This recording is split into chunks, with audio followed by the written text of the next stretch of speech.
And so then this voice said, get this, said, put your head in her lap. And I'm like, no, I'm at church. I'm not going to put my face in this woman's lap. And the voice said, put your head in her lap. And I was like, no, put your head in her lap. No, what do you mean? No, put your head in her lap. And I was like, okay, that's it. I'm going to be kicked out of church. This is not going to go well. And so I sort of whistled like,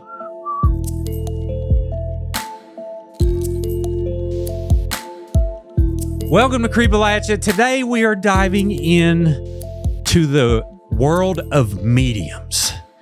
So pretty much how this happened is I Googled, I was like, oh, let's see if there's a psychic in the area. And thankfully, we have Michael Brown in the studio. Thank you for joining us, sir. Thank you for having me. Yeah. So kind of, let's let people know kind of your background and how, because I know you mentioned to me you had, was it 400 successful readings? Is that correct? Yes. Between, in the last 2 years, it's a little closer to 400, 450, between 4 and 5 ish. Yeah, that sounds yes. Perfect. Yes. So how did go through some of your qualifications and some backstory, and then we'll see where it goes. Okay. Well, I was raised in a very, religious home. I consider myself to be Christian. I was raised as a Christian. And studying the Bible was very important in it growing up with my family. And I always had an affinity. I had a desire to be, a spiritual person. I was a Jehovah's Witness for a number of years, and several members of my family are still Jehovah's Witnesses. Early on, before we became witnesses, we went to a number of different churches, Baptist. I went to Catholic school, so religion was a big, focal point. In my early 20s, I left West Virginia, moved to Atlanta, and I really wanted to help people somehow. And I thought about becoming a police officer and that type of thing. And it's funny, I wound up chasing this purse snatcher. Long story short, this guy stole a woman's purse. And my friend and I were downtown Atlanta, and I heard this woman scream for help, help. She was across the street, and this guy ran past us, and he had her purse. And I was young and I was fast, and I was like, oh, I got this guy. I said to my friend, Agile, I was like, I got this guy. And I ran and I chased him around the block and sort of halfway through the next block. And when he realized I was behind him, he turned around and he reached behind his back. And when he did that, I sort of slammed on the brakes because psychologically, in my mind, I would say I felt him stab me in the stomach. And he didn't actually do it, but I felt the experience. Mm-hmm. And that was really, looking back, the beginning of the sort of an awakening process to my intuition. I knew he had a weapon behind his back. He never showed it to me, but I felt him stab me, and that was confusing to me. So I slammed on the brakes, and I was like, wait, what just happened? And the guy looked at me like, what are you doing? And he turned around and he kept running. And I forgot about the purse, and I never got it, but I was just stunned at what had happened to me inside my mind and inside my body emotionally.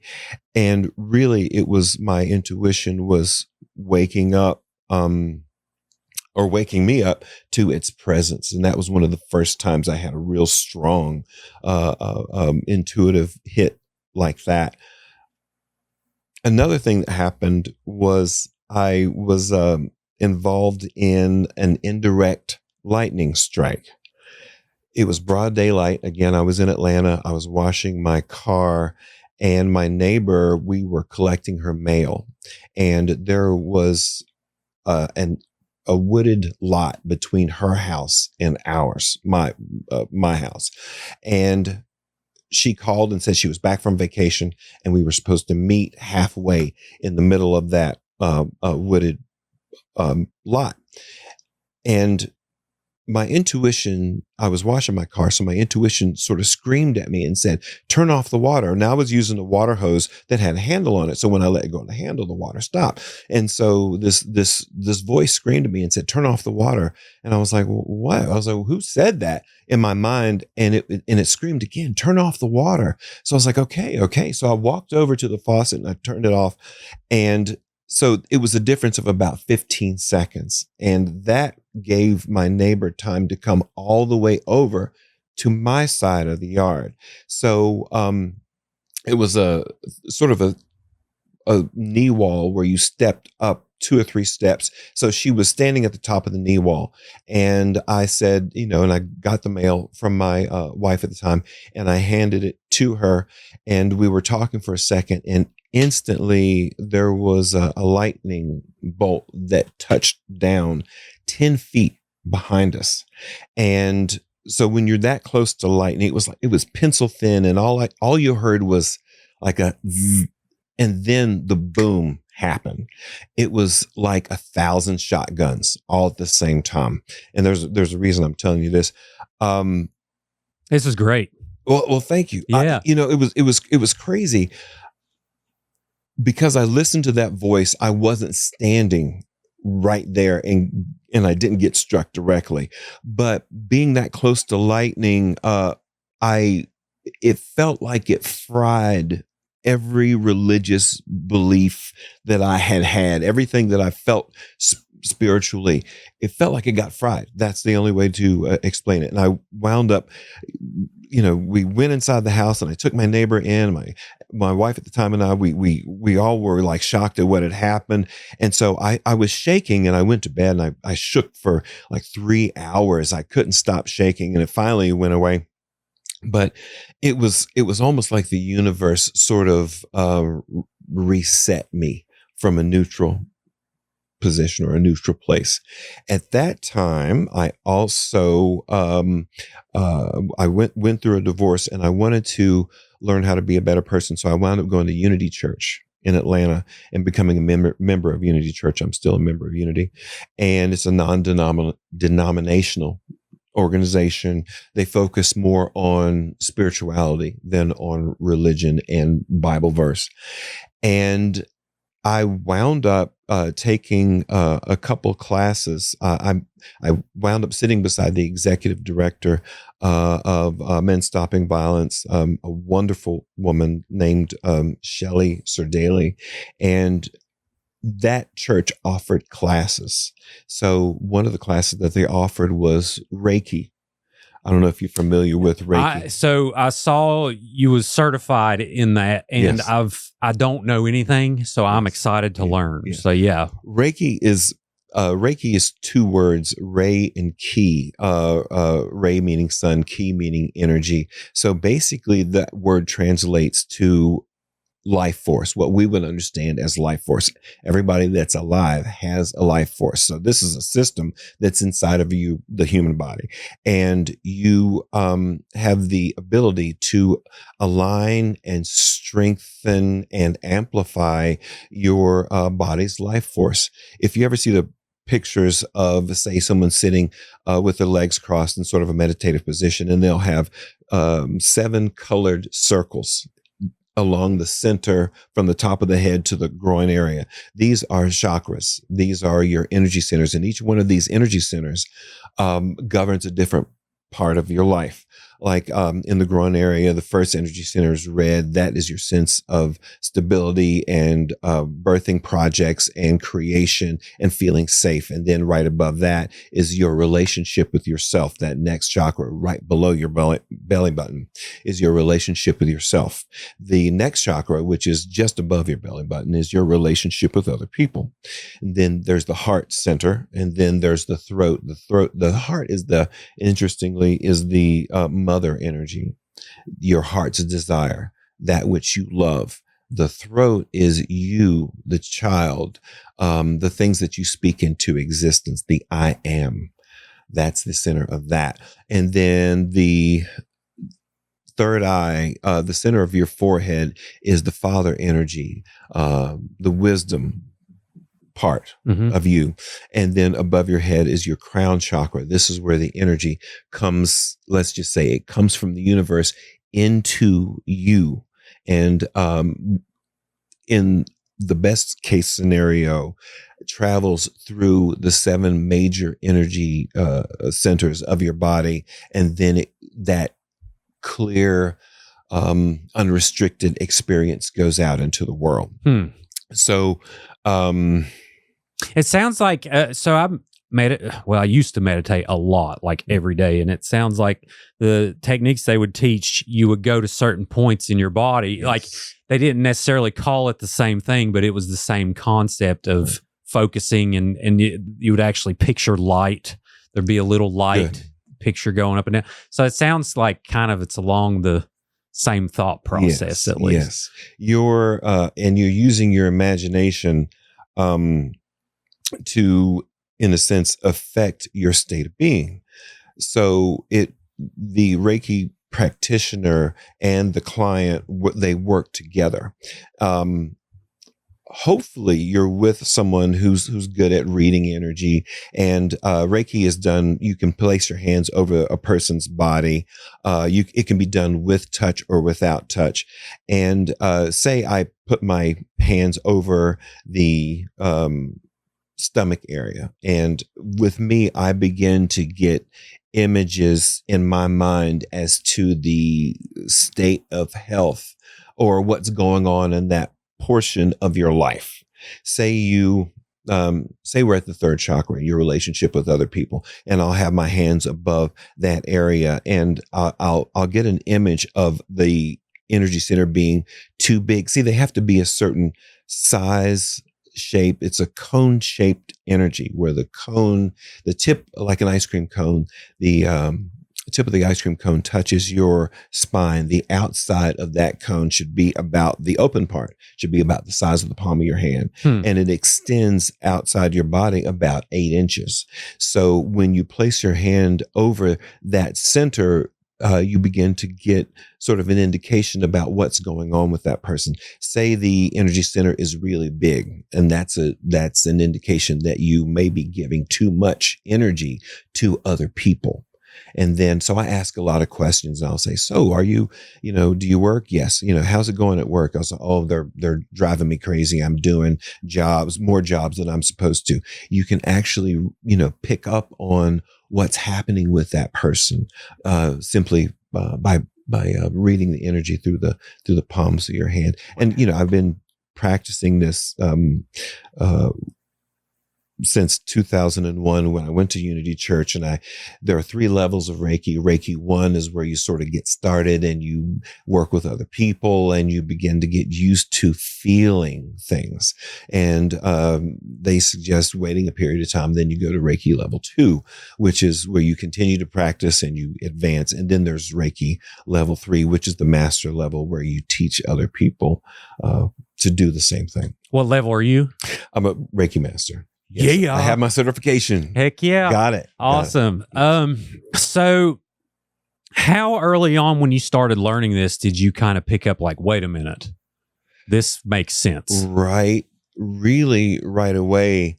I remember being at Unity after church, people that say you had a cold or a headache or just wasn't feeling well or going through something difficult, and you would ask for a Reiki session. So like a group of 6 or 8 of us would go into a room, and some people did Reiki seated in a chair. Others chose to lie down. I remember that we were working, one of the first times I really felt a person's energy.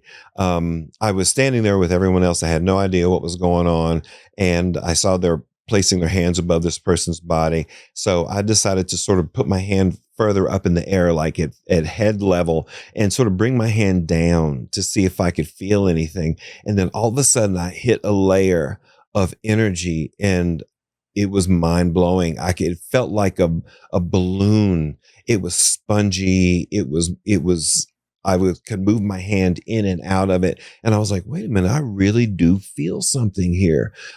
So for me, it was almost instantly I started to pick up on things.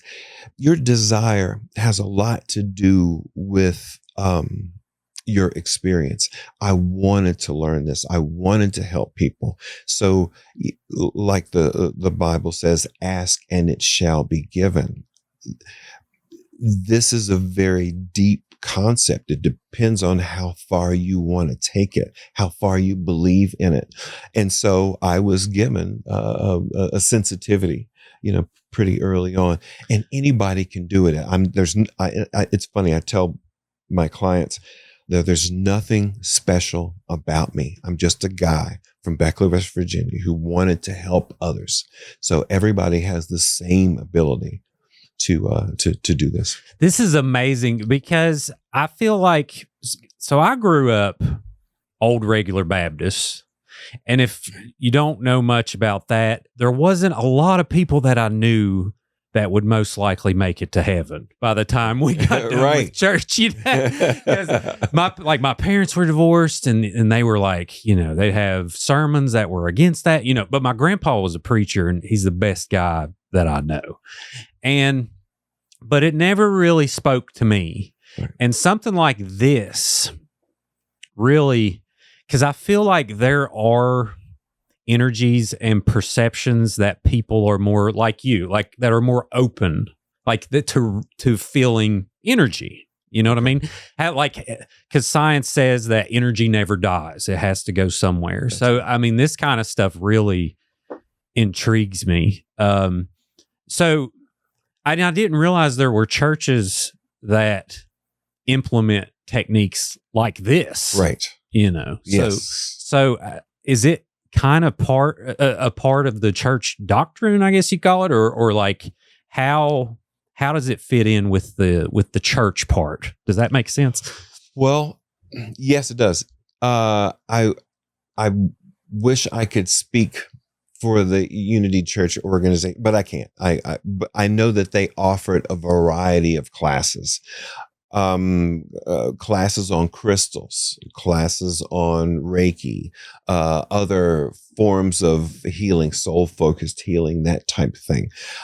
So I just wound up taking the class that was suggested to me. And it's interesting looking back that even though I was going through a difficult time, that going through that divorce was what led me to taking this class and led me to what I'm doing now.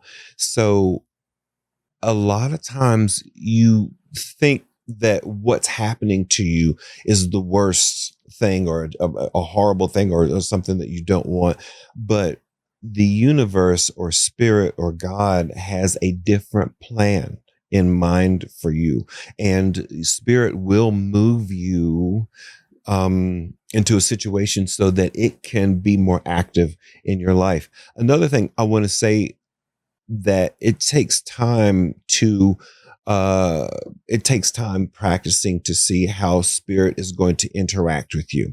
There are a lot of people that use tarot cards, or they use crystals or tea leaves or runes or other forms of reading.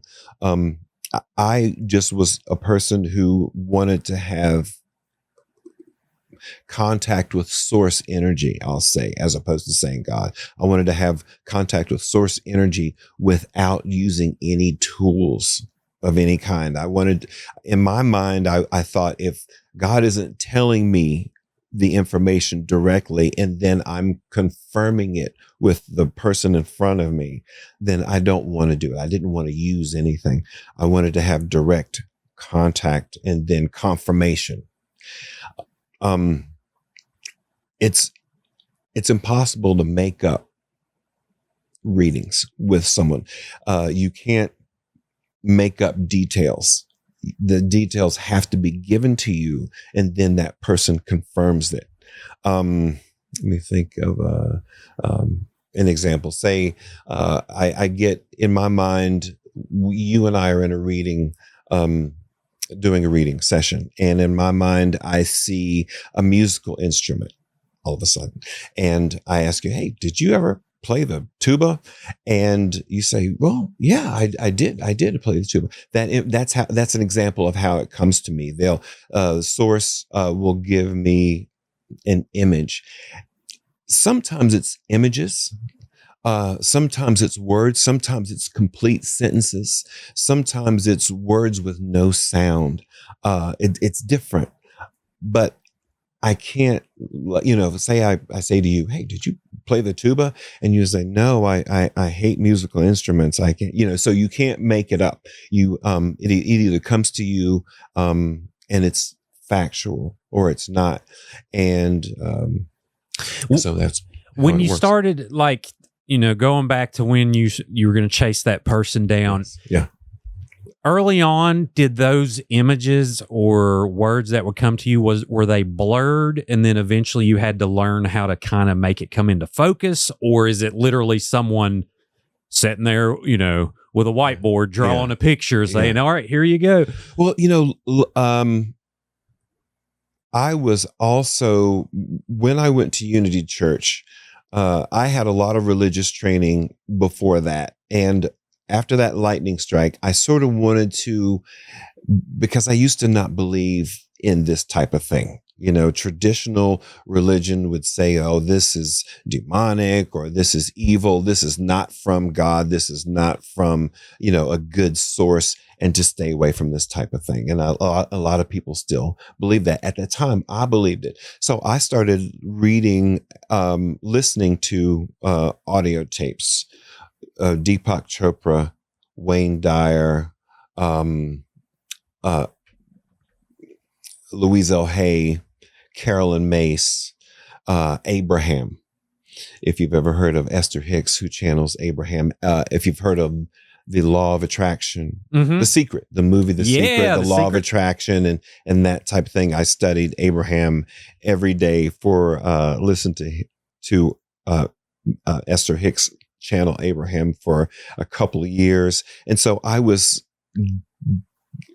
allowing myself to expand what I believed and what I saw as valuable information. And these were my teachers. These are my early teachers. So as I allowed myself to accept more information came to me. Thank goodness they sort of start you off slow and then bring you up. I do a lot more now than I did then. I didn't have this ability then. They sort of showed me a little bit here and there, going to Reiki and doing Reiki after church and getting the feeling for it and realizing more and more. I remember one time sitting with a gentleman at church and doing Reiki, and I was standing, he was in a chair and I was standing above him, and I could smell, when you're standing behind someone or above someone, you can kind of smell if they're using conditioner in their hair, that type of thing. And so I could smell the top of his head, and the thought came to me that he's just started a new diet. And tell him the diet is working. So this voice was saying this to me in my mind. So I asked him, I said, can I ask you a question? And he said, yes. And I said, did you just start a new diet? He goes, yeah, as a matter of fact, I did. And I said, well, your diet's working. And he goes, well, how did you know that? And I said, well, I could smell it from the top of your head. And he just looked at me and I looked at him. I didn't know what else to tell him. That's how it happened, but I'd say you get that a lot because you're like 7 feet tall. So you're probably smelling the top of a lot of people's heads. Right. Oh, get this. I was at church. I was at Unity doing we went into the room, 6 or 8 of us, and there was a row of chairs and people from the service came in, and there was a lady that came in and sat down with everyone else, and she sat down and we made eye contact, and I looked at her and she looked at me, and I said, sort of motion like, do you want to come over and do Reiki in the chair? And she nodded, and she came over completely silent. And I stood behind her. This is sort of how you start with Reiki. You put your hands on their shoulders and sort of you connect with the person. Breathe, connect, ask God to be present, and to give any information that needs to be. And see, and channel Reiki. Reiki, you don't have to do anything. The information, Reiki is an intelligent force that does the work on its own. You are simply sitting in agreement that it exists. The other person is sitting in agreement that it exists, and you are allowing that healing energy to do the work. So I had my hands on her shoulders, and I wasn't really feeling anything. And this voice said to me, go get a chair and go around and sit in front of her. So I was like, I guess I'm able to do that. So I went around, grabbed a chair, and I sat down in front of her, and she was looking at me, still hadn't said anything. I was looking at her, and my intuition said, take her hands. And it said, no, don't put your hands on top of hers. Put your hands underneath so she could feel free, allow her to have her hands on top. So I'm sitting in front of her, our knees are almost touching, and her hands are on top of mine. And so then this voice said, get this, said, put your head in her lap. And I'm like, no, I'm at church. I'm not going to put my face in this woman's lap. And the voice said, put your head in her lap. And I was like, no, put your head in her lap. No, what do you mean? No, put your head in her lap. And I was like, okay, that's it. I'm going to be kicked out of church. This is not going to go well. And so I sort of whistled as I sort of leaned over and slowly put my face on top of her hands, which was right where her knees were. And so as soon as my face touched her hands, it was an instant download of information. And I'll try not to cry. Her mother had died, and it was like it was all over her hands, and she had taken care of her mother. Her mother had just died, and she was in a state of mourning. And it was like she was in such a state of mourning that she couldn't speak. And as soon as my face touched her hands, it was like the whole story went into my mind and into my body. And I lifted up and I asked her, I said, can I ask you a question? And she nodded. And I said, did your mother just die? And she nodded, yes. And she started to cry, and I started to cry. And it was one of those things where if I speak, I'm going to scream so loud that I can't scream loud enough. And so we just sat there, and we had that shared experience of crying together over her mom's passing. And that changed things for me. I was like, how did this just happen? Although I had other experiences, and I realized there was a lot of communication going between two people. Wow. When you're willing to be present with that other person, without judgment, without anything else, just simply to be present and be a part of their healing process. Yeah. So that was the turning point. Wow. I'm glad you didn't catch an elbow to the forehead. Right. But that's incredible. I really think, there's something to this. Even like going back to old regular Baptists, there were people that would speak in tongues. Yes. And it's like there's this energy, like, right. Seeing it as a kid, it scared me. Right. But it was like they weren't them. You know what I mean? Exactly. It was like there was this energy that took over. Yes. And I just, I firmly believe that some people are more susceptible to transmitting that energy than others. So that's kind of what this sounds like. Well, we are all created equal. It's what I believe, it's purely from your desire and practice. As you spend more time accessing source energy, they sort of, like I said before, they sort of slowly bring you up and increase their activity with you. in your life? Because at first, if I was doing what I'm doing now, at first I think it really would have scared me. So they sort of slowly, they gave me some books to read, some people to listen to, and introduced me to a different world. I've heard that within this world there are many worlds, and this is definitely a spirit world. Wow. Spiritual world. So, you know, and you said that earlier, like you can teach people how to do this. Yes. And, you know, the more you do it, like anything else, the better you get. Yes. Okay. So I know for me with meditating, I'll just bring that up again. So after I got 4,000 or 5,000 hours in, I literally felt not like you have superpowers, but kind of, because you could make your body feel euphoric. Yes. By running through the process and then doing these certain techniques. So I need to get back into that. But after, you know, when this stuff started to happen, did you have like a curiosity of like, well, I wonder how far this goes, or did it kind of freak you out, or like, what did you start feeling early on, like after that one with that lady? Right. Well, I loved it because I was always trained I had already been trained as a Bible student.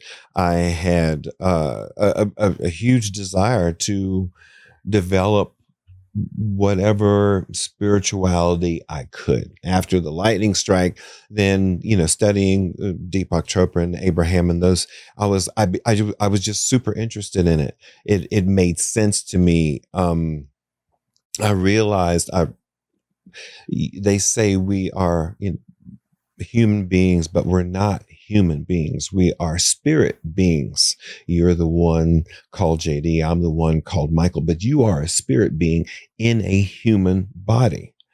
That's important to remember. You are connected to all that is. And we've heard these things, but we really maybe don't take it further than just a statement that you choose to repeat. The more you allow yourself to go into beliefs like this, the more they become real for you. You mentioned medium. If I can tell a medium story, my first big medium story, and I'm going to try to say this without mentioning any names. Sure, yeah. Okay. Just be as detailed as you want. I'm in. Okay. Yeah.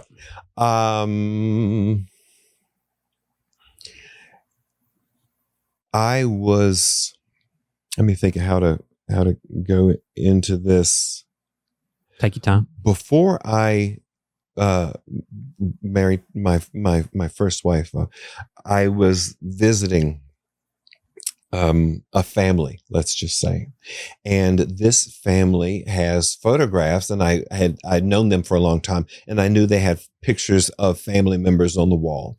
And so I was visiting, and I was looking at a picture of one of the family members on the it was like an 8x10 headshot type thing on the wall. And I was standing there just you know, glad to see everybody. Hadn't seen them in years, and I was looking at the picture, and I didn't plan this. I don't know why it happened at the time. I guess looking back, you know, God knew that I was ready to receive this information. So I was looking at the picture. It's a headshot of a woman, maybe say from the, you know, just below the shoulders to the top of the head. That's all I could see. And I was looking at the picture, and I was like, oh, that's, you know, who's that? And so in my mind, the picture expanded to a place where I could see that there was a little boy standing beside her, holding her hand. Now, in the headshot, she was kind of looking to the left and down. So when the picture expanded, it was almost like it showed me what she was looking at. And there was a little boy, just to say, you know, above the height of her knees. And so, I don't know, maybe he was 5 years old, about that height. And he was looking up at his mother and holding her hand. In my mind, as I'm looking at this headshot, this 8x10 headshot, and I thought, oh, that's interesting. And before I could complete that thought, this voice in my head said, you got to tell my mom. You got to tell my mom. You got to tell my mom. You got to tell my mom. You got to tell my mom. You got to tell my mom. You got to tell my mom. You got to tell. And for a second, I thought I had lost my mind because I couldn't stop it. It was just repeating and repeating and repeating. And I started to get frustrated. And I was like, stop that. Okay, I'll do it. And I just didn't know what else to say. And as soon as I said, okay, and this was my first medium experience. When I said, okay, it was like on Men in Black with the flashy stick where they flash your memory away. I was flashed a memory into my brain. The story of this little boy, he had died, and he flashed the story of how he died into my brain. And he was like, it was like, in the spirit realm, they knew they had someone who was willing to speak for them. Right now, I call my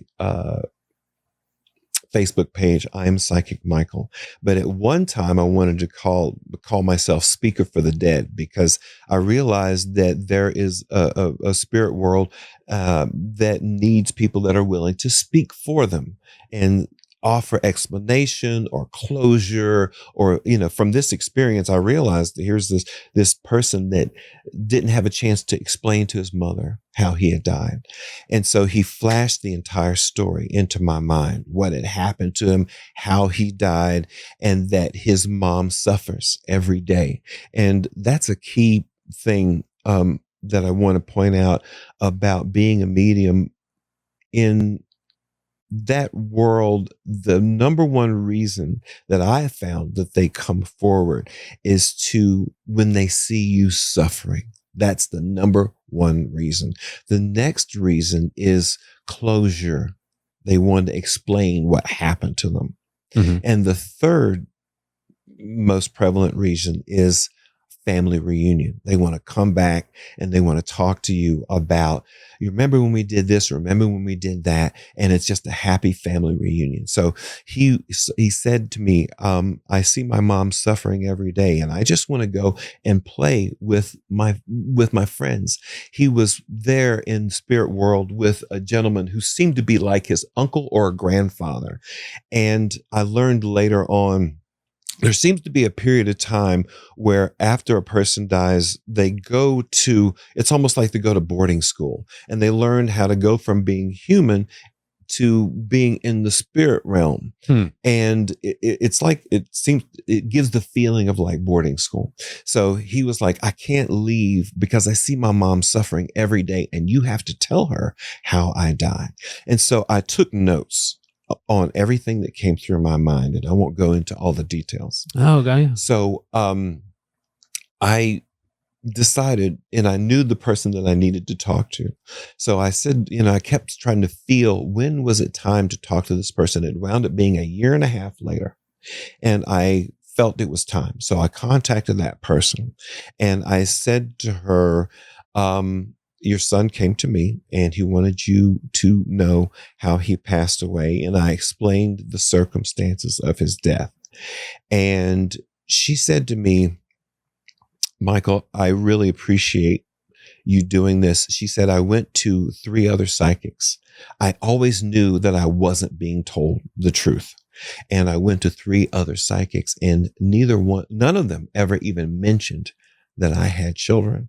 And she said, from what you've told me, I understand that this is the truth about how my son passed away. And she was so grateful. And it was, of course, very emotional, because she had been told that she was the reason why, by her husband, that she was the reason why her son had died, and he had blamed her. But as a result of, let's just say, negligence, that's how the son actually died, when he was in the care of the dad. But the dad blamed the mom, and she was suffering. Wow. And she didn't have any answers. Wow. Have you ever solved a crime? Like, I'm just curious because we get a lot of inquiries about missing people Right. and things like that. Yes. I'm just curious if law enforcement has ever taken this serious to contact or anything like that, or Not is it mainly family members? it's I haven't worked on any crime cases. I would like to. I have discussed doing that with another friend of mine who is who is a medium as well. I haven't really allowed or pursued letting law enforcement know that I do this type of thing. Sure. I do have a case in mind that has been, I want to say the word annoying, because these spirits can be annoying. They won't take no for an answer. Once they want to work with you and get in touch with you, they tend to repeat and come back and ask and ask and ask and ask until you do what they ask you to do. But it's not a scary thing or anything that's negative. But they do tend to repeat the request when you are the one that they know can help them in a situation. Sure, that makes sense. It sounds like that movie. You ever seen that movie Soul? When they go to the great beyond, and then all these people are kind of there learning before they go.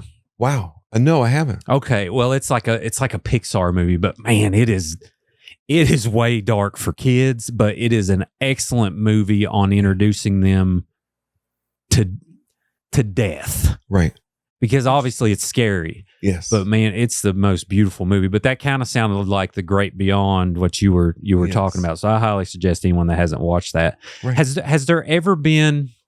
Have you ever like had a skeptic, just like, I don't know, and then they kind of, you kind of flip them to kind of being more of a believer or anything like that? Has that happened? Absolutely. About a year and a half ago, I got to work with a great group of people in Charleston. Courtney Tackett, Utopia Metaphysical Spa and Boutique. She runs that. We no longer have our office that we work out of, but she's still active in the healing work. And there were several others that were involved in the group as well.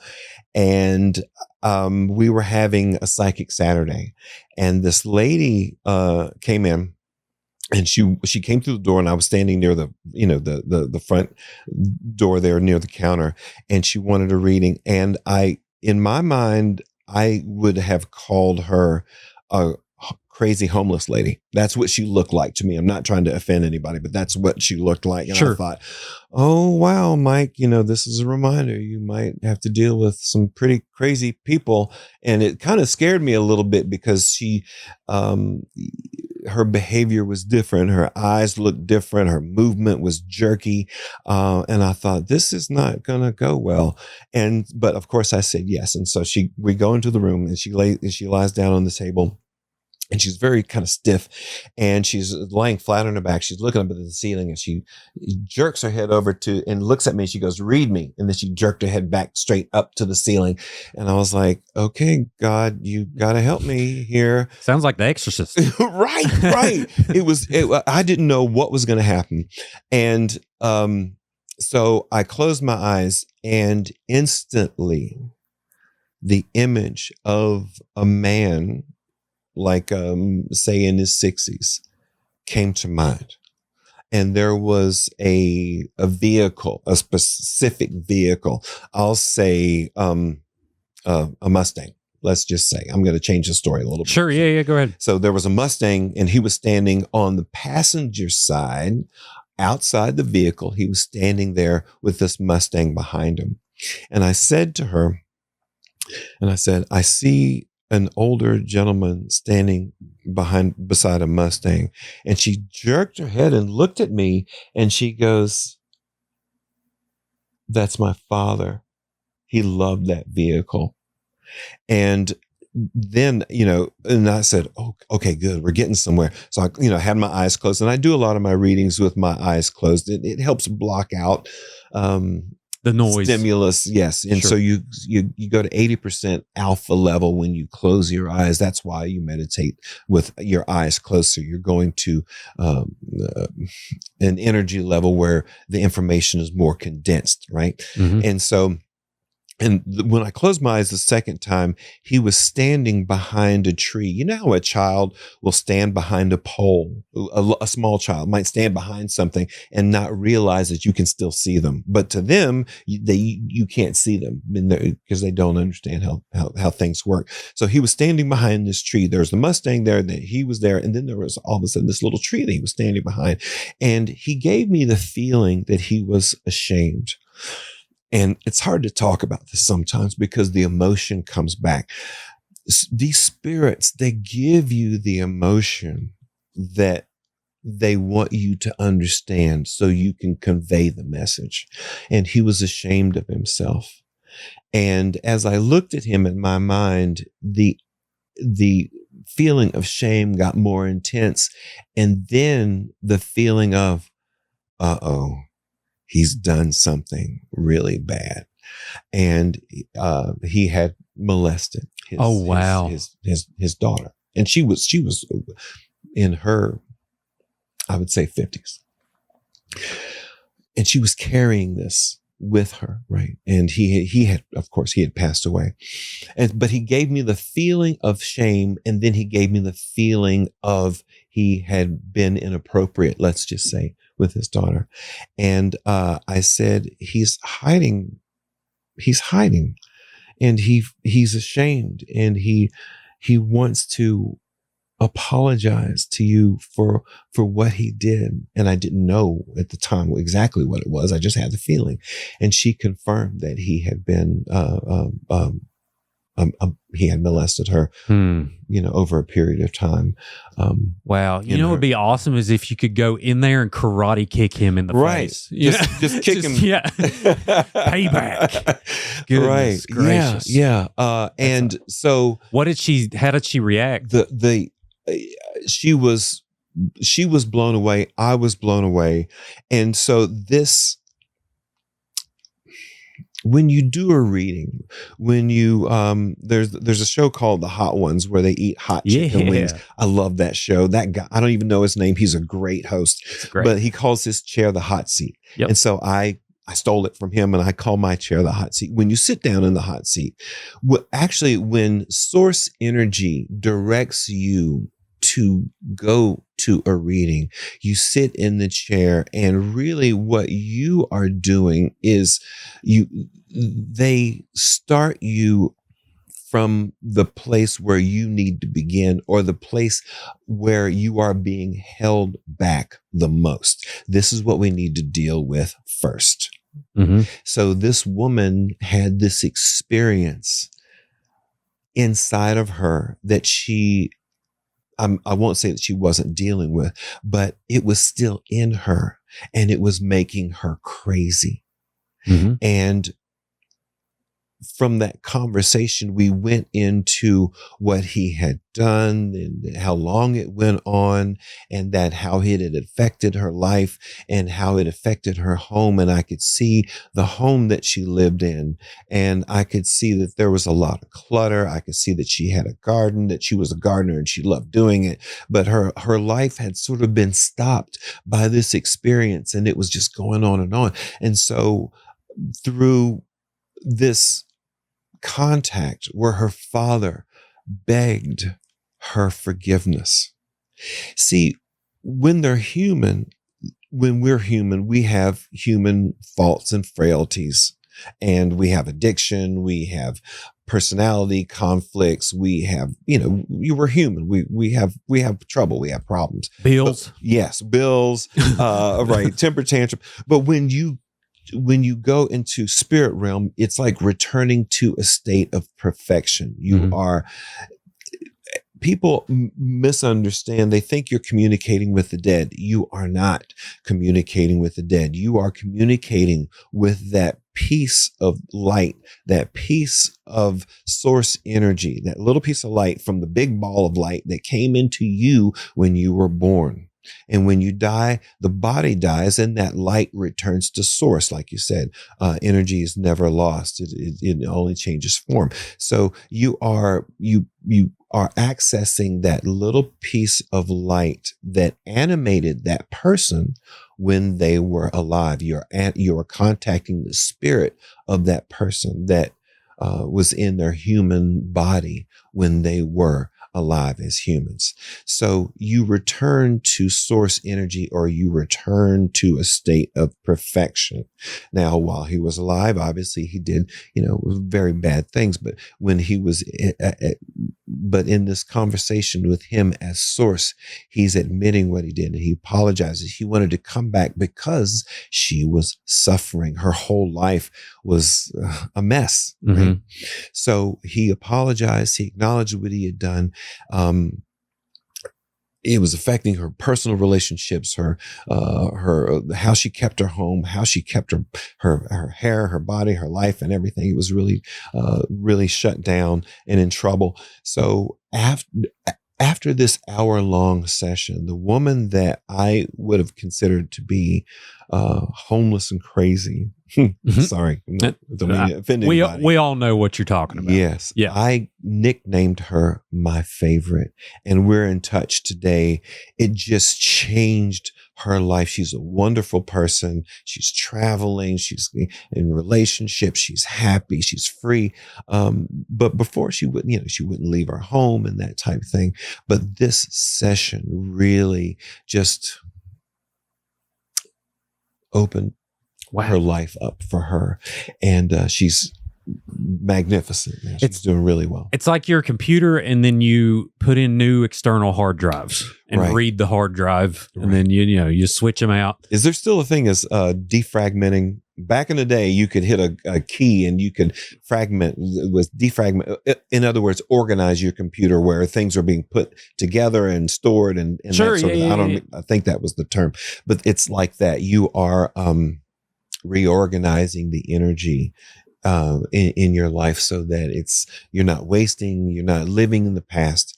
You are present with all the energy of today that you need for today. That's another thing I would like to talk to you about at some point. Yeah. Past, present, and future realities. I've heard that past, present, and future exist simultaneously.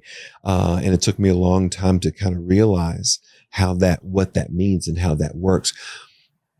Let's do it. Okay. Are we talking reincarnation, or like, what are we talking exactly? When someone asks you, what's your best vision of your life? And then JD closes his eyes and he goes, oh man, I live at the beach. I take 4 or 5 vacations a year. I have, a 3-car garage. There's a swimming pool out back. It's a 2-story, stone cottage. And so you have this vision. I have a degree in, marketing. I have this great wife with, 3 kids. We've got a dog, and so you have this vision. When you close your eyes and you think of what do you dream about? When you think of the future, you have this vision where you may not be right now, but you have this vision of where you want to go in the future. You have a picture of perfection. I hope I'm explaining this well. Sure. No. Yeah. But when you go into, so that's going into the future, but when you go into the past, after we talk, you go home and you start to get down. You don't feel, oh man, I haven't cut the grass yet, and gosh, I can't go to school. I don't have enough money. I'm not really that smart enough to learn. I'm not. The past has limitations. The things that you've experienced, failure, fear, anxiety, holding back, That's the past. These are learned experiences. We've all learned how to be negative. We all learned that, maybe we're not good enough, we're not tall enough, we're not smart enough. That's going back into the past, the learned experience. But when you go into the future, when you see yourself, how do you see yourself? What's the perfect version of you? So, and then you have that perfect vision of how you want life to be. So in a sense, right now, you are creator. Right now, you're creating. We're in this great space that you've created. You created this. At one point, you didn't have this room. This is a good example. Mm-hmm. And you thought, hey, man, one day I want to build a studio. Before you had it, you said, oh, it's going to have microphones, it's going to have cameras and flat screen TVs and computers and this really cool desk, but you didn't have it. So that was a vision of you in the future. So you got a hold of yourself and you created this thing. And so right now we are living out the version of yourself that you saw in the future. So we are constantly creating reality. It just, what version of yourself are you creating from? Are you creating from the past limitations, failures, things that were taught to you that you can't do it, that you can't succeed, or that you may not be good enough? Or are you creating from a future vision of yourself where you have the things that you want, that you're achieving, that you can do it, that you are possible? So in this moment right now, past, present, and future all exist simultaneously. But the question is, what reality are you creating from? Are you creating from a reality of limitation, or are you creating from a reality of being unlimited?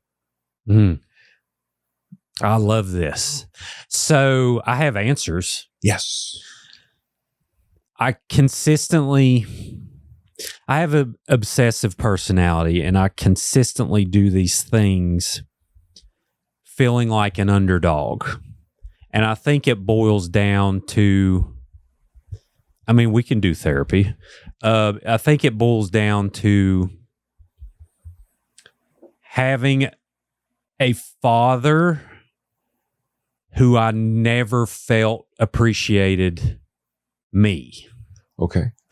I think it all boils down. A lot of it does to that. And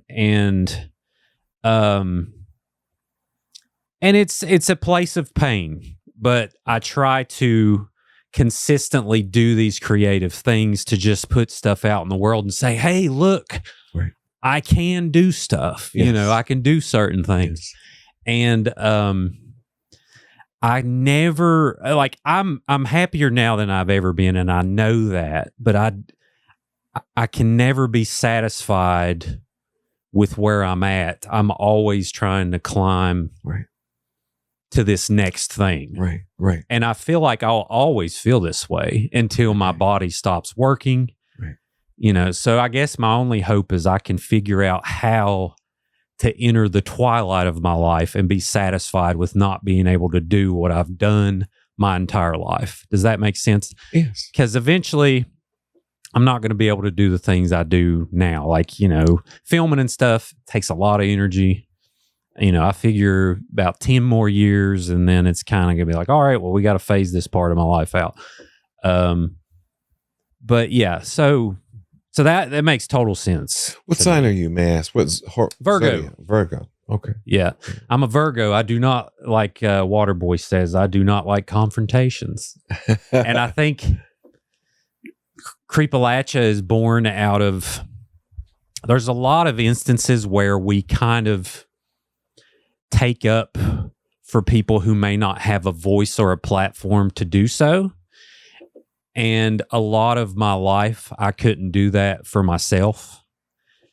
There's been situations in my life where I feel disappointed in myself for not being able to take up for myself. Does that make sense? Yes. So it's kind of like I'm in a mode now where I don't care anymore. And there's going to be people that need a voice, that we're going to stand up for truth and we're going to do the right thing.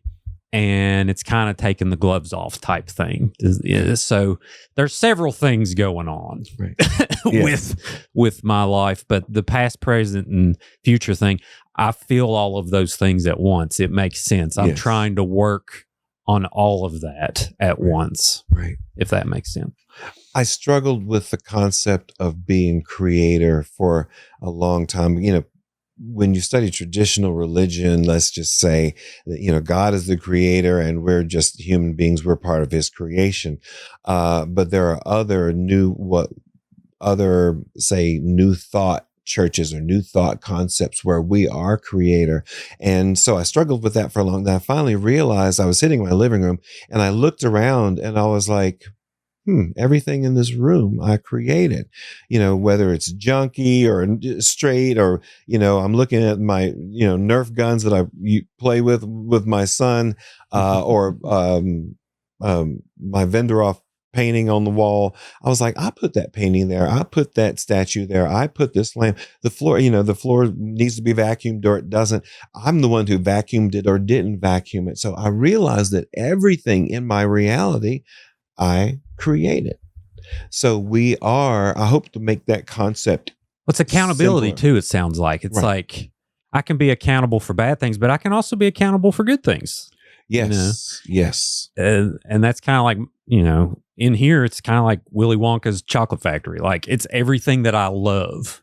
Yeah. In a organized way. Yeah. So that all makes sense. It is very organized. I want to share with you something that I learned from Carolyn Mace. I believe it was Anatomy of the Spirit or Energy Anatomy. I can't quite remember. Oh, Sacred Contracts was the name of her publication. I was listening to it on CD, and she was talking about a download or an intuitive download that she had from God or from source energy. And then she found out that it existed in Greek mythology. There's a god called Mithras, and he is the god of when you're born. It's not incarnation. Yes, he's the god of incarnation. So in Greek mythology, there's a concept that your mom, your dad, your wife, your children, you all had a meeting before you were born, and you were all spirit form at this time. And you said, I'll be the son, you'll be my dad, you'll be my mom, you'll be my kids, you'll be my wife. And you have this agreement to go through life together, and everybody agrees to play these roles. Even the people that say hurt you, they are at this meeting as well. And they agreed to play this role in your life. So that after this meeting is over, you all reach this agreement, and then you jump the river of forgetfulness. I don't know why they named it this, but you forget that you had this meeting ahead of time, and you are born. You know, you go into the room, you're born and you're a baby, and you grow up and you start to live your life. And then you go through life reclaiming parts of your spirit. Everybody at that meeting has a part of your spirit. And I hope this helps. Like your dad had a part of your spirit, or had a part of your spirit that you grow up and reclaim as you go through life. Mm-hmm. Like you said, at one point, you didn't feel, what was the word you used, appreciated or Sure. Well, yeah, I just never felt like he's ever been proud of me. I've just, and I haven't talked to him in several years. Right. And that's fine. I was angry about it for a long time. Right. But eventually that's just who he is. Right. And who I am doesn't have to be that way. Yes. So that kind of is what it turned into, of like, well, here's what I didn't like as a kid. I'm not going to do that. Great. To my kid. Yes. You know what I mean? Yes. Instead of like continuing that cycle. Right. So it's just, I know he had his own whatever growing up, or it's fine. Obviously I see other other people my age that have these real close relationships with their dad. And obviously I'd love to have that. Yeah. But I'm also, there was a time period where it could have been revived, but now I'm okay with who I am now. Yes. So it is what it is. Right. You know what I mean? So yeah. But yeah. And that's you going through that agreement and that process of evolution to where you reclaim when you decided, okay, I don't have to be like this, and I don't have to carry resentment, and I'm my own person. You claim that part of your spirit back, and then you have it back inside of you. You are more whole as a result of reclaiming that part of you that your father had.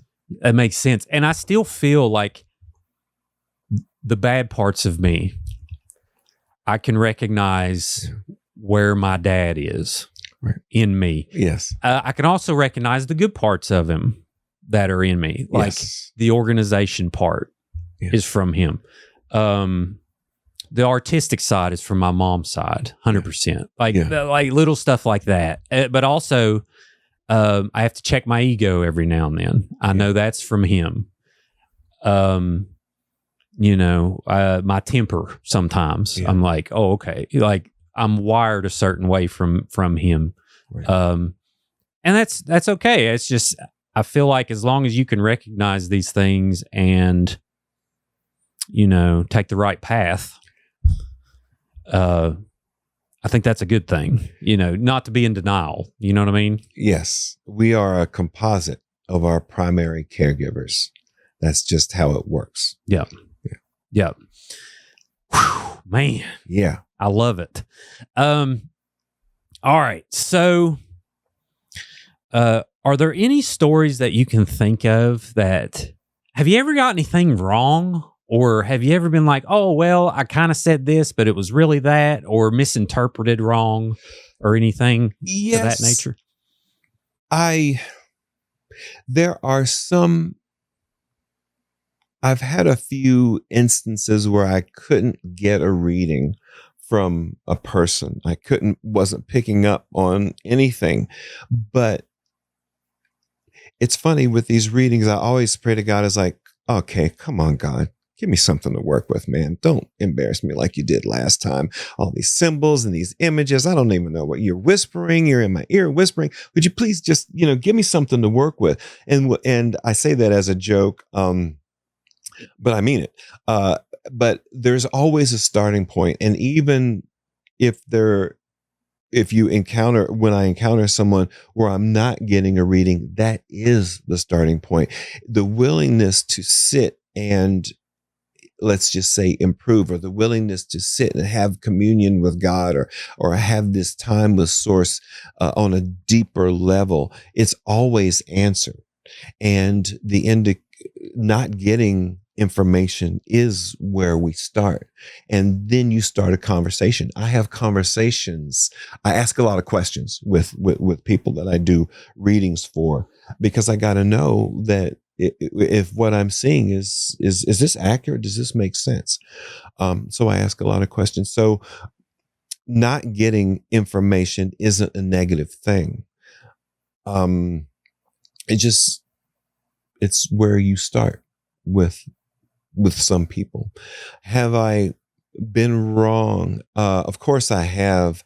And for the future readers out there, I think a lot of people are afraid to do this work because they're afraid, that they don't have a feeling, or I don't know where to start, or I could be wrong. Don't be afraid to be wrong. You don't have to be perfect at it. You just have to spend time with spirit to see how it's going to work with you.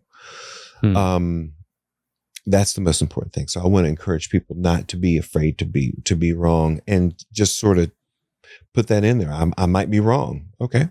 Then it's okay. So you do training? Do you do training classes and things like that? I haven't.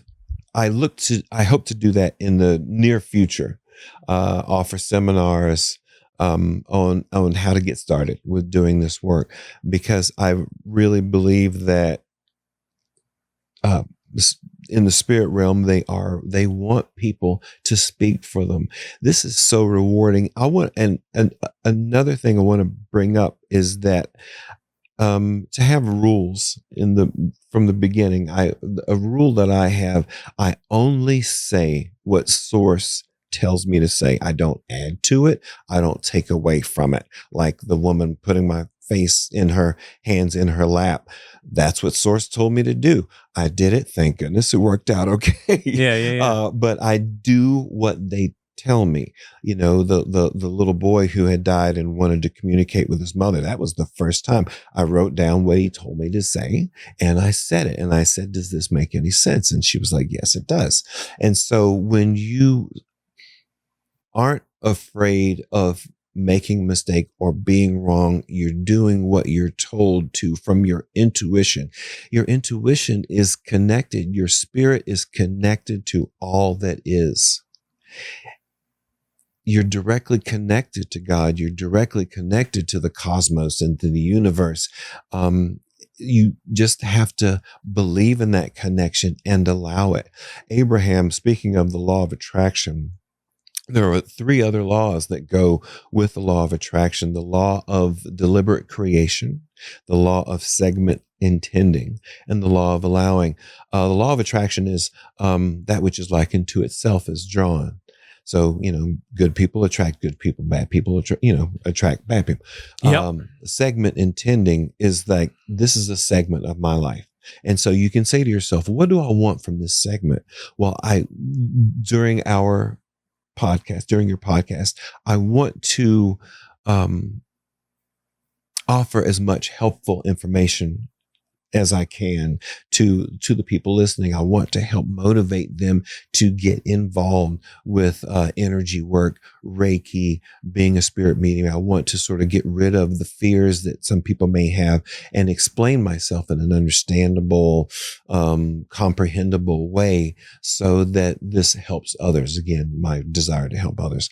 That's a segment. And so you can do that when you put forth your desire for any segment. When I leave here, that's going to be another segment. When I'm driving home, that's a segment where I can consciously say, I want to arrive at my destination safely. Mm-hmm. I want to admire the beauty of the world as I pass by. I want to be at peace when I get home or when I go to work. I want to do the best that I can do and share love, show love for my coworkers. So that's the law of segment intending, where you are directing your energy and you are directing the experience consciously.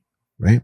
I want to get chicken nuggets from Wendy's. Yes. It's like, that's my goal. Yeah. And not gain weight. Sure. Yeah. Exactly.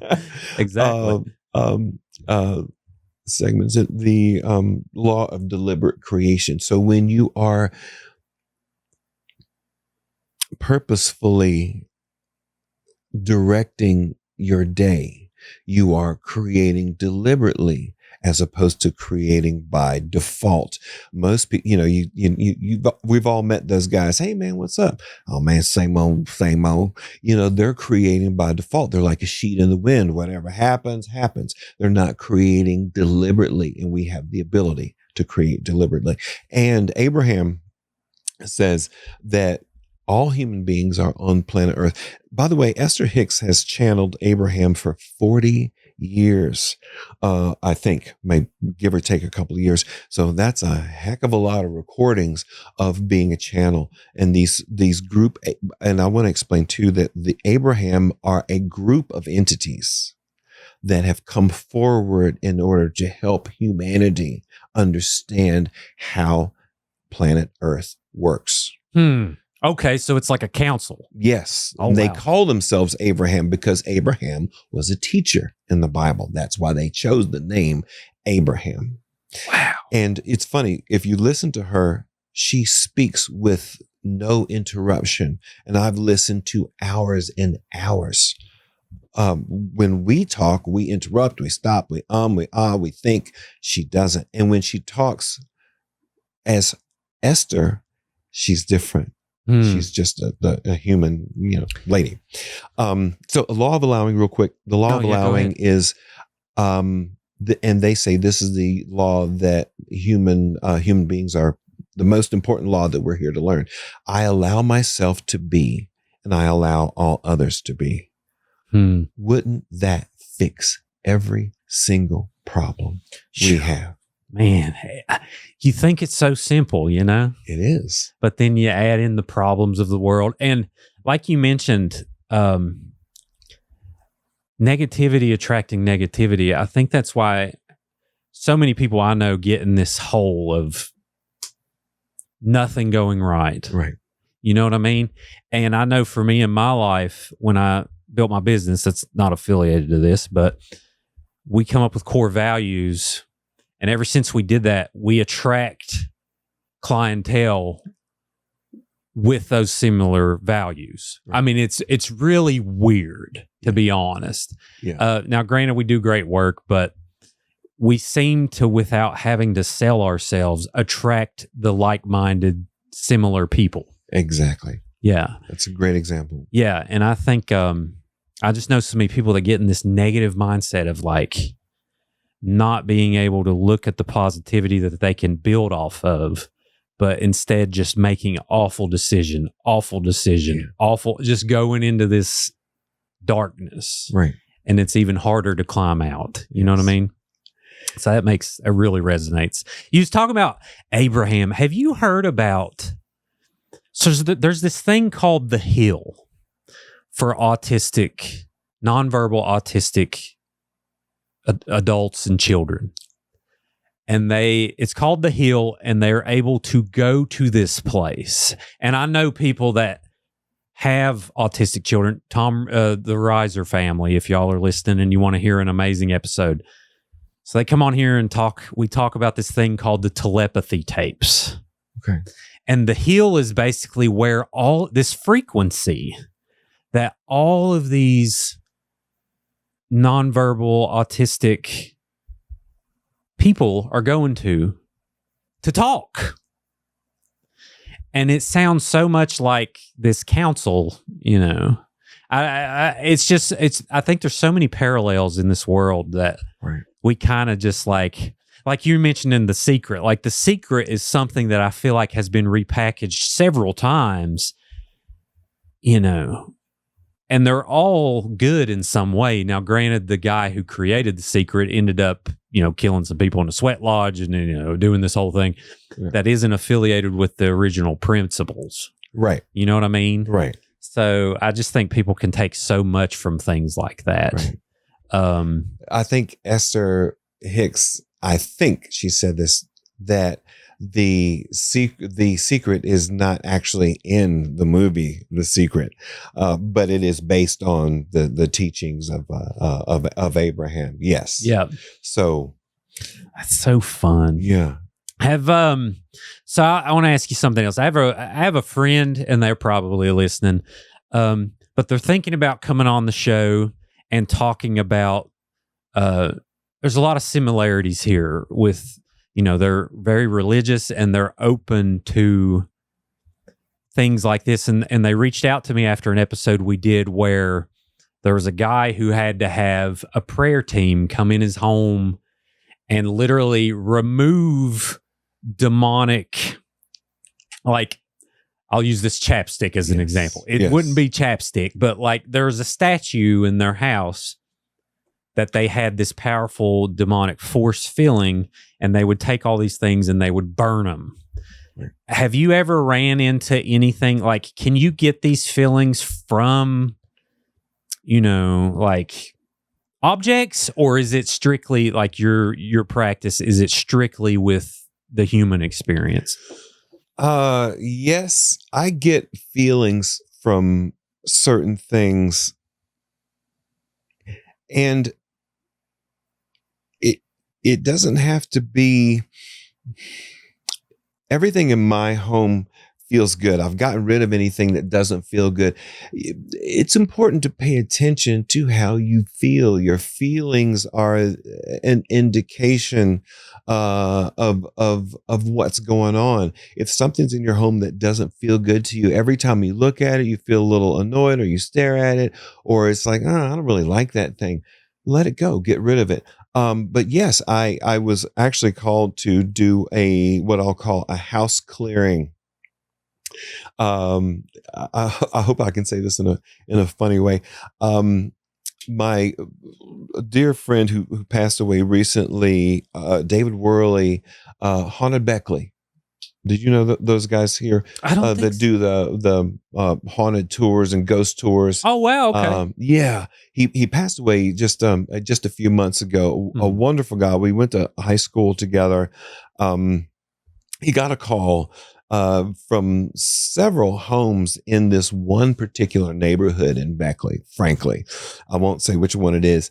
And then one of the calls was a lady who had 2 children, and she had an entity in her home, and it was making itself known. The children were seeing it. They were scared to death. It was 2-level house. The bedrooms are upstairs, and the children were downstairs sleeping in the living room because they were just afraid to go upstairs. And she called David and said, "Can you help me?"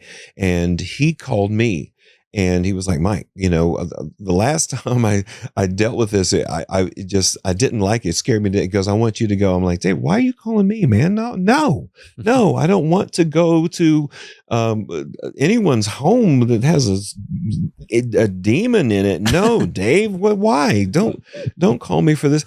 And he goes, "Mike, please, I want you to go and take care." I was like, "Oh, Dave." And then he said the kids, and he mentioned the children. And he goes, "Just go talk to the mom and go see what's going on." And so I went and sat down with her, and I sort of had an interview. I really didn't know how to do this. I said, "What's going on?" And she showed me, scratches on the walls, and the kids. She described things. She's like, things are being knocked off the kitchen counters, and my crucifix was slung across the floor. This picture, of a cross was slung across the floor, and the kids are scared to death. There's things knocking on the walls. And then she showed me, and the kids came into the room, and I talked to them, and she was like, "Yes, they were, maybe 8 and 10, I'll say." And they said, "Yes, we're scared. We see this image when I'm downstairs. I see it when we're upstairs. We see it, this thing, and it crawls backwards and all, and I'm thinking maybe they're watching too much TV, or maybe they're, medication sometimes will cause hallucinations and that type of thing." And then they pulled out a photograph. It was this little boy, he had his back turned, he had his shirt off, and he was scratched. What it looked like was someone had took a straw broom, what a straw broom is, but with razors on the end of it. That's what it looked. Wow. He was scratched from his neck to his waist. Mm. And I was like, who's this? And she pointed to her brother, and it was like, "That's him." And I was like, "What do you mean?" And she was like, this is what happened to him the other day. And I'm like, "You gotta be kidding." I mean, it wasn't bleeding, but he had been scratched from his neck to his waist. I was like, "Oh my, all right, I'm in. Okay. I'll help." I had no idea what I was going to do. I said, "All right, I'll come back and I'll help." And we closed the meeting, and, I thanked them, and we left. And I said, we'll get together, I think, the next week. And it's funny. I walked out the door, and this voice is like, "Mike, what are you doing, man? You don't know how to clear spirits out of a house. Why would you even agree to this?" And I said to myself, "Oh, man, I swore I'd never do this, but I guess I got to call the witches." That's exactly how I said it. And so and there is no, condemnation of, I'm not trying to condemn anybody for any practice, Sure. witchcraft or Wicca. And I've learned a lot since then. We've been told so many things that are not true about, I'll say, the occult practices, the Wiccan, beliefs, and what people consider witchcraft and things. There were stories in the Bible. We've been lied to by government, old government. I'm not talking about recent government. So there are a lot of misconceptions out there about spiritual practices of all kinds. So sure. it's important to story where kids were eaten by bears for making fun of someone who's bald in the Old Testament, maybe. Or okay, something. Yeah, right. So yeah, totally. Right, you're right. Yeah. The truth has been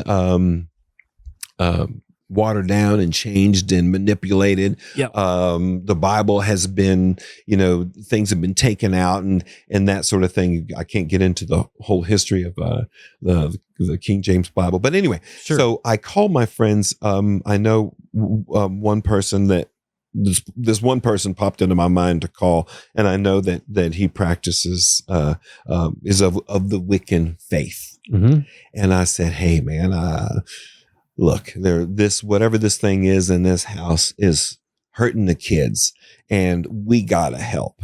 And he said, okay, I'll be happy to do that. And so he, long story short, he called friends of his, and 11 of us came back to this home of various faiths and beliefs. And we did a clearing. We burned sage. We read,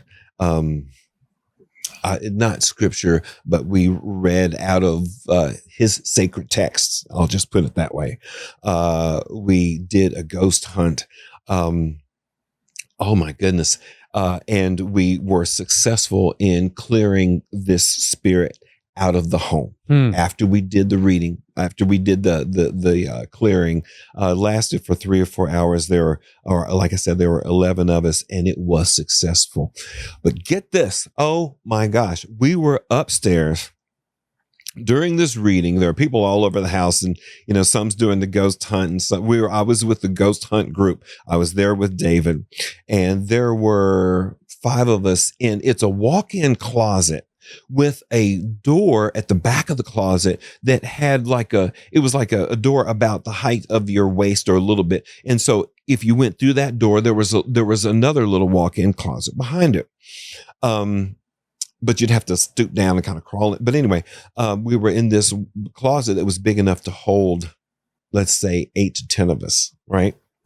And so we were in there, we were looking at is it EMF meter, where you can listen to spirits talk on the machine, and they can talk to you through the machine. Through the radio? You can do it. You can get an app on your phone and do it. Yeah. Yeah, we had a guy from Trans-Allegheny named Copperhead that brought in all these tools. Yes, and he had one. Yes, mm-hmm. They have these balls that light up when energy's around them, and you have the EMF meter. You can do the app for your phone and pick up the spirit world talking to you. And that night we had 75 words that were spoken through this meter. But anyway, we're standing in the walk-in closet. And we're all listening for this thing to say something to us. And all of a sudden, the door closed. And I mean, just like in the movies, it went, ka-ching. And we all looked at each other, and the girl standing beside me, she goes, I didn't touch that door. And it got kind of scary. And I was like, Scott, this is my first time. I'm like, Scott, open the door. And he went to the door, he turned the knob. He goes, I can't turn it. I said, Scott, open the door. And he's like, I can't turn the knob. It's like it's frozen. And I was like, oh, come on, man. And I walked over there and I went to turn the knob, and I swear it was like it was welded shut. And I was like, Scott, open this door. He goes, I can't open it. We kept trying to turn the knob, and all of a sudden the knob wouldn't turn.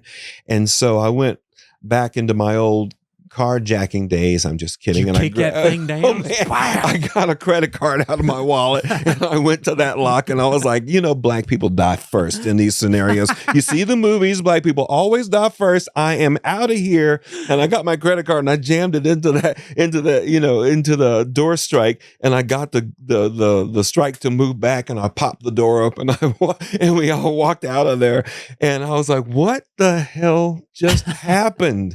It scared the life out of me, man. I was like, whoa, wow, this is way too much. But I didn't die. Yeah. I was the only black guy in the room, so I knew it was going to be me. But I lived through my first creepy. They quit that in the after like 2005. They stopped doing that. That's an old trope. Oh, right. Yeah. So yeah. Man, True story, though. True story. That's great. It's like it sounds like the movie Constantine with Keanu Reeves. It's I like love you go in, it's like, yeah. Take a deep breath. Take a good one. That is so good. Well, love Constantine. Michael. Yes, this has been one of my favorite episodes. Yes. I'm not even playing.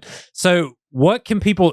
Someone out there listening that needs a reading, or maybe they want to learn more about Reiki. Yes, Reiki. Yes, yeah. Make sure I say it right. How can they get a hold of you? Where can they reach out? Facebook. I am Psychic Michael on Facebook. You can get a hold of me that way. My contact information's on there. My phone number's on there. Michael Brown here in Beckley. Very responsive. That's how I got a hold of you. I was like, hey, you want to come in my basement and talk about, some psychic stuff? Right. You're like, yeah, sure. So, and did you Googled? Yeah. I Googled, I was like, psychics in Beckley, and you're the first one that popped up. Perfect. That's another way to get in touch with me. Also, the SEO's working. I do a lot of readings. In Charleston, I work out of the a spiritual healing office called the Inner Path. In Charleston. And I go to Lexington, Kentucky.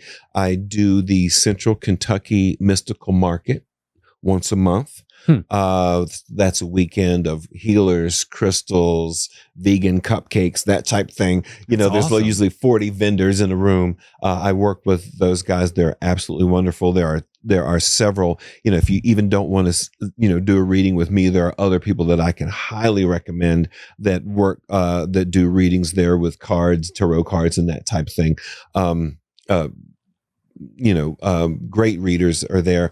Also, my next event is going to be, so I do Mystical Market this weekend, coming up. And the Creatures of Whim, it's a metaphysical, I don't want to say bookstore, but it's a metaphysical store. I am doing a Psychic Saturday there on the 29th of March. It's like I think like 12 openings for that day. I think 4 of them are gone so far, but you can contact those guys in Lexington, Kentucky at Creatures of Whim and book a session with me there.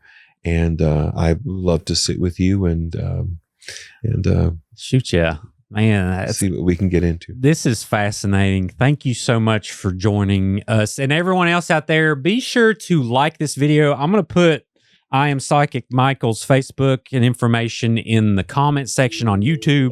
So if you're listening on the podcast, first leave a review of the podcast, but make sure to find that information in the description as well.